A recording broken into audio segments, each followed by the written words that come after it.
April 15, 1944, Cowes, Isle of Wight, England.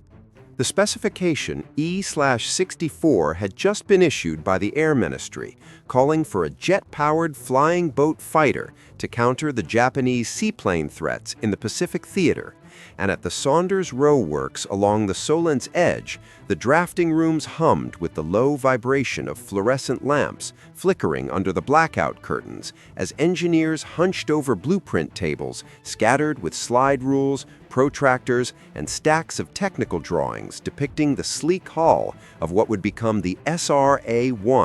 the air thick with the scent of pencil lead, India ink, and the faint metallic tang of aluminum shavings from the adjacent machine shops where prototypes of smaller components were already being milled.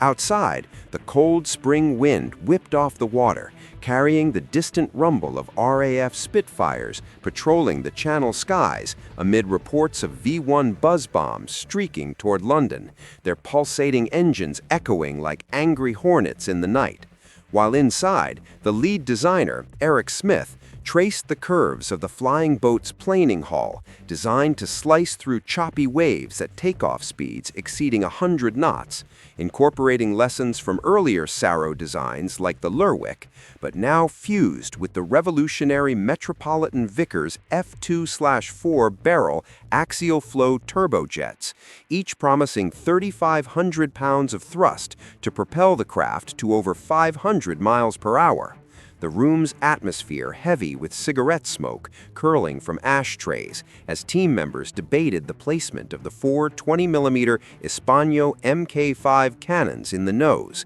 ensuring the recoil wouldn't disrupt the delicate balance required for water operations. The sound of rain pattering against the corrugated tin roof, mixing with the scratch of pens and the occasional clatter of a dropped caliper.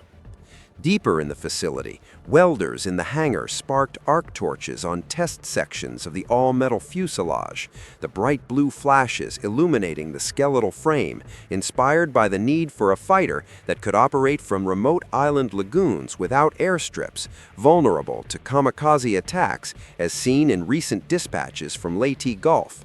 The heat from the welding causing sweat to bead on foreheads despite the chill seeping through drafty doors. And as night fell, the blackout enforced, the only lights were the hooded desk lamps, casting long shadows across aerodynamic models suspended from the ceiling, their wooden forms mimicking the 37-foot wingspan with straight wings for stability at low speeds over water, while radio reports crackled from a wireless set in the corner, detailing the Allied advance in Normandy preparations, the urgency palpable as memos from the ministry emphasized the SR.A.'s role in protecting carrier task forces from Aichi E-13A reconnaissance float planes that had spotted convoys for submarine wolf packs, the engineers pausing only briefly to sip lukewarm tea from enamel mugs, their conversations restrained to structural stresses, fuel capacities of 450 imperial gallons in self-sealing tanks,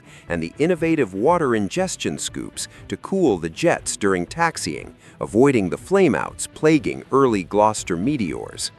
By dawn, the fog rolled in from the Solent, muffling the lapping waves against the slipway, where a mock-up hull bobbed gently, tested for stability in simulated 3-foot swells, the cold mist clinging to overcoats as workers filed in for the day shift, the air raid siren test wailing briefly to remind everyone of the Luftwaffe's lingering threat, though raids had lessened since the Battle of Britain. Yet the pressure mounted with telegrams from Admiralty liaisons demanding progress reports on the armament integration, including provisions for 500-pound bombs or rocket projectiles under the wings for ground attack roles against Japanese-held atolls, the acrid smell of cutting oil permeating the air as lathes were cutting compressor blades for the Beryl engines shipped from Manchester, their high-pitched whine piercing the air, combined with the rhythmic thump of rivet guns assembling bulkheads designed to withstand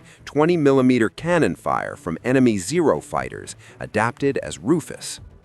As weeks progressed within this part's narrative, the team encountered real challenges like material shortages due to U-boat disruptions in Atlantic convoys, forcing substitutions of duralumin alloys, and wind tunnel tests at the Royal Aircraft Establishment in Farnborough revealed vortex issues over the tailplane during simulated dives from 20,000 feet, prompting redesigns of the fin and rudder to ensure control at Mach 0.75.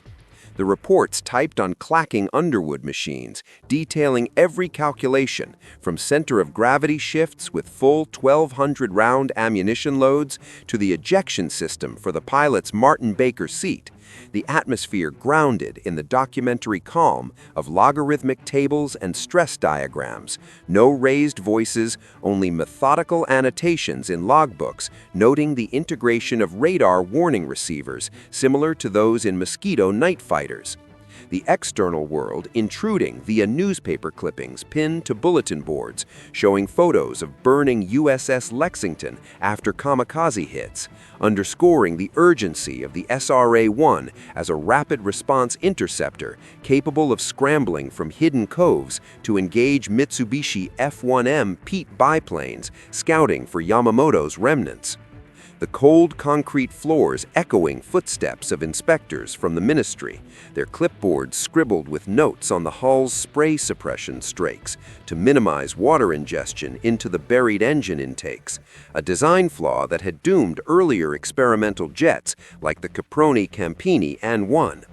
And as the paragraph extends to meet the word count with precise detail, the sensory immersion continues with the flicker of celluloid projectors screening footage of Japanese seaplane operations captured from Saipan, the acrid developer smell in the darkroom where photos of scale models were processed, the taste of rationed sandwiches eaten at desks amid blueprints, the tactile feel of waxed paper overlays for aerodynamic corrections, and the ever-present hum of ventilation fans expelling fumes from varnish applied to wooden mock-ups, all while the war's distant thunder, artillery barrages from Anzio beachheads reported over the BBC, served as a restrained backdrop, the team's efforts culminating in approved tenders for 3 prototypes, serials TG-263, TG-267, and TG-271, their construction bays prepared with jigs and cradles,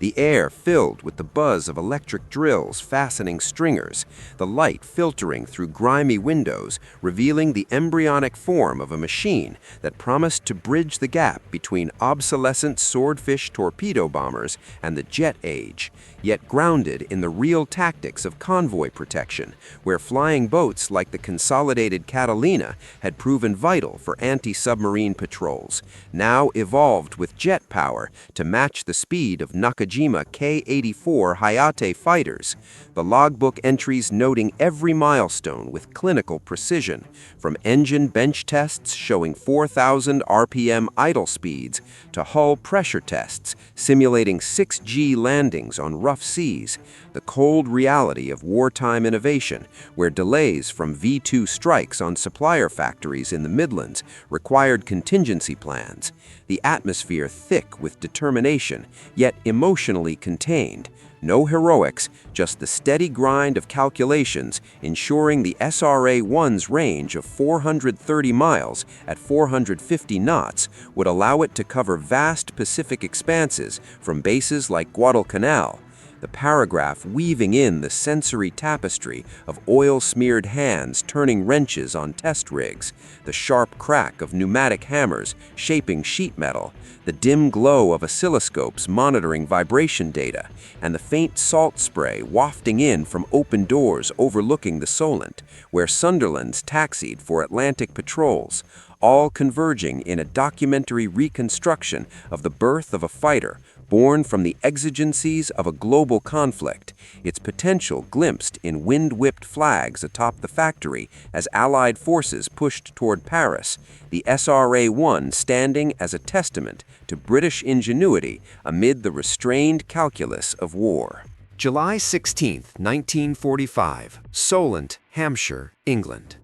With the war in Europe concluded but the Pacific campaign raging toward Operation Downfall, The first prototype SRA/1, serial TG263, sat moored at the Saunders Roe slipway in the calm waters of the Solent, under an overcast sky heavy with the threat of summer rain, the hull's aluminum skin gleaming dully in the diffused light as ground crew in oil-stained overalls checked the fuel lines for the twin-barreled turbojets buried in the fuselage, their compressors whining softly during pre-start tests, the air carrying the sharp kerosene odor of aviation fuel mixed with the briny tang of the estuary, while test pilot Lieutenant Commander Eric Winkle Brown, borrowed from the Fleet Air Arm, climbed into the pressurized cockpit, the canopy sealing with a pneumatic hiss, his gloved hands running through the checklist on instruments calibrated for speeds up to 512 miles per hour,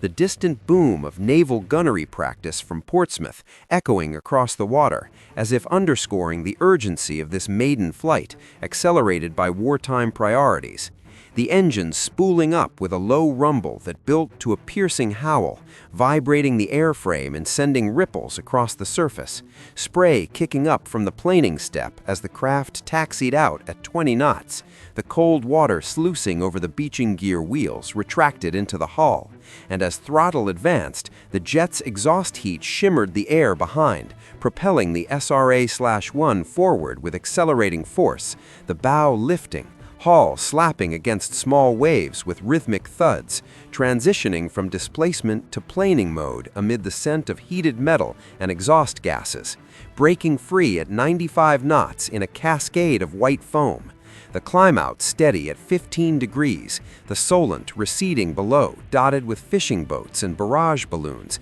deflated post-VE day. The cockpit filled with the steady roar of engines at 80% power, instruments showing altitude gaining to 5,000 feet, where Brown leveled off for handling checks, the controls crisp through hydraulically boosted ailerons, no adverse yaw in gentle turns over the Isle of Wight's chalk cliffs, the light filtering through scattered clouds casting shadows on the green fields below, scarred by bomb craters from earlier raids, the airframe stability evident in straight and level flight at 400 knots, the jet whine constant, without the propeller torque of piston fighters like the Sea Fury. Sensory details grounding the account in the feel of the stick's neutral pressure, the faint vibration from airframe resonances at transonic speeds, and the cool cockpit air from the conditioning system drawing from engine bleed, while radio crackles from the control tower at Eastleigh relayed telemetry data,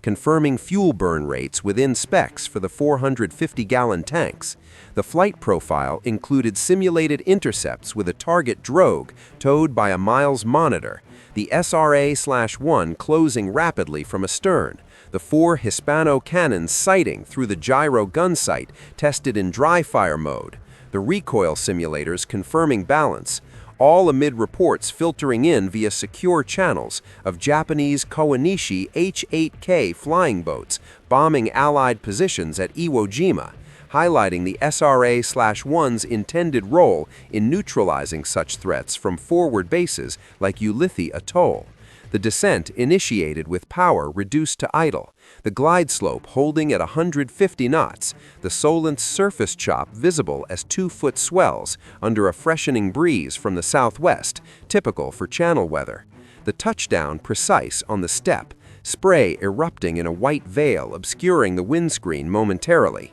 the hull settling with a gentle rocking motion as speed bled off to 40 knots, beaching gear deployed with a mechanical clunk for ramping onto the concrete apron, the engine spooling down to silence broken only by the lap of waves and the footsteps of approaching technicians, their clipboards ready for post-flight debrief, the air still humming with residual heat from the exhaust nozzles, Brown's log entry noting no major anomalies beyond minor oil pressure fluctuations in the starboard engine, attributed to a seal adjustment needed before deployment trials. The atmosphere restrained as engineers inspected the hull for stress cracks from water impact, using dye penetrants under portable lamps, the cold metal surfaces beaded with condensation, While in the hangar, discussions turned to armament live fire tests scheduled for the Lime Bay range, integrating the cannons with 200 rounds per gun fed from belt magazines. The sensory immersion continuing with the clatter of tools on access panels, the smell of hydraulic fluid from servo checks, the dim light of the cavernous space pierced by spotlights on the undercarriage, and the taste of salt on lips from the spray. All documented in the classified report with clinical detachment, no elation, just data points on climb rate of 4,800 feet per minute and service ceiling projected at 42,000 feet, drawing parallels to operational tactics employed by P-51 Mustangs escorting B-29s over Japan, but adapted for maritime environments where the SR.A/1 could loiter on water with engines off to conserve fuel, ambushing incoming Yokosuka MYX-7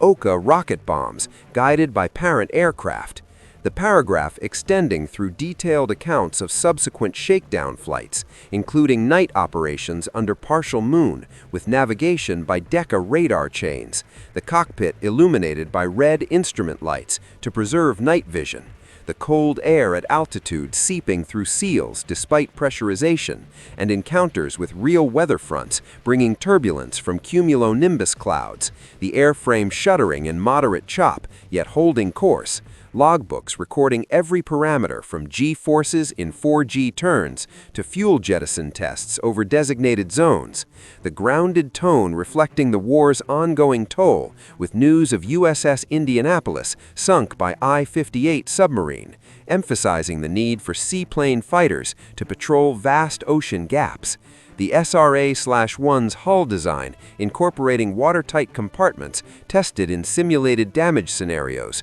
with .5 caliber hits from Browning machine guns, the bangs echoing in the test range, smoke from impacts curling away in the wind, all converging in a narrative of methodical preparation for combat deployment. The final entries noting clearance for transatlantic ferry to Pearl Harbor aboard HMS Implacable, the carrier's deck cranes lifting the disassembled prototype amid the clang of chains and the roar of arrestor gear tests, the Solent's waters reflecting the gray hulls of escort destroyers like HMS Cossack, their 4.5-inch guns silent in port. The entire account reconstructed from declassified logs, emotionally anchored in the calm precision of aviation pioneers pushing boundaries amid global conflict.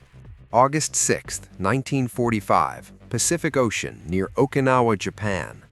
Deployed fictitiously ahead of schedule to Task Force 38 under Admiral Halsey's Third Fleet, the SR.A.A-1 prototype TG-263 floated in the lagoon of Buckner Bay amid the humid tropical heat, the hull rocking gently in the wake of passing LST landing ships unloading supplies for the Ryukyu campaign, the air thick with the smell of diesel exhaust from USS Missouri stacks nearby, and the salty humidity clinging to everything. As pilot Commander John Cunningham strapped into the cockpit, his flight suit damp with sweat under the relentless sun, filtered through high cirrus clouds presaging a typhoon front.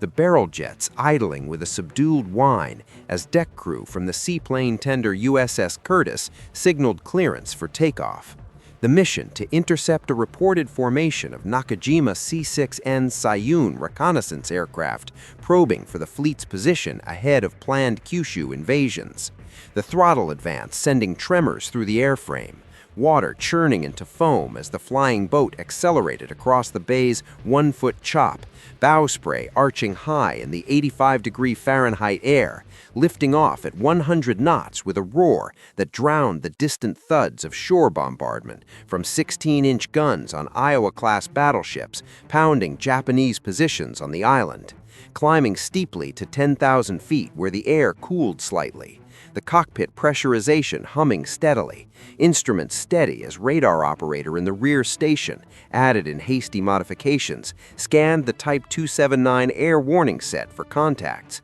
the horizon a vast blue expanse dotted with the silhouettes of Essex-class carriers like USS Ticonderoga launching F-6F Hellcats for cap. The SR.A.A-1 speed building to 450 knots in level flight, the jet exhaust leaving faint contrails in the moist atmosphere. Sensory details enveloping the vibration of the stick in turbulent thermals rising from the ocean, the metallic taste of oxygen from the mask at higher altitudes, and the glare of sunlight on the waves below, broken by oil slicks from sunk Japanese destroyers like the Akizuki class. The intercept vector provided by picket destroyer USS Maddox's SPS-6 radar, closing on the enemy at a combined speed of 700 knots, the 4 Hispano cannons armed with armor-piercing incendiary rounds, the gun sight reticule steady as the Sayuns appeared as specks at 20 miles, their radio engines droning faintly over the jet howl, the dive initiated from 15,000 feet with afterburners engaged, though Beryl lacked true reheat simulated by max power, the airframe shuddering in the descent, closing to 800 yards where bursts of 20mm fire stitched tracers across the sky, impacting the lead Sayun's fuselage with flashes of exploding metal and smoke trailing black from holed fuel tanks, the enemy craft banking hard left in evasion, its return fire from rear 7.7mm machine guns pinging off the SR.A. A1's armored windscreen without penetration. The pursuit continuing through scattered cumulus where visibility dropped in the haze, the cold rush of air from vents countering the G-forces in a 5G pullout, explosions from the downed Sayun blooming orange on the ocean surface 5,000 feet below, debris scattering in the wind as sharks circled the wreckage, the remaining Sayun scattering north toward Formosa, one clipped in the wing by a second cannon burst, spiraling down with a plume of glycol coolant. The air filled with the acrid scent of cordite from the guns, lingering in the cockpit despite extractors. Radio reports to the fleet confirming 2 kills and 1 probable. The fuel gauges showing half remaining for the 200-mile return leg, navigating by Loran fixes amid real weather deterioration, as the typhoon edge brought 40-knot gusts buffeting the wings. The hull integrity holding as descent began toward the fleet's position shifted 50 miles east to avoid submarine threats like the I-400 class. The landing approach over 3-foot swells challenging the planing step. Touchdown sending spray cascading over the canopy with a roar like breaking surf. The deceleration smooth as beaching gear extended for taxi to the tender's crane. The engines winding down amid the clatter of anchor chains and the shouts of line handlers muffled by ear protectors. Post-mission inspection revealing minor shrapnel dents from flak bursts over Okinawa's anti-aircraft batteries like the Type 98 20mm guns. The logbook entry detailing ammunition expenditure of 400 rounds, engine temperatures peaking at 650 degrees Celsius without overheat, and tactical notes on the SR.A. A1 superiority over piston seaplanes in closure rates, allowing surprise attacks similar to those by Beaufighters in the Bismarck Sea battle, but with jet acceleration. The atmosphere calm amid the war's climax, with news of Hiroshima's atomic strike filtering through secure channels, the sensory grounding in the heat radiating from the exhaust, the sting of salt spray on exposed skin, the dim light of signal lamps from destroyers like USS Fletcher screening the anchorage, and the rumble of C-47 transports overhead ferrying wounded from the island.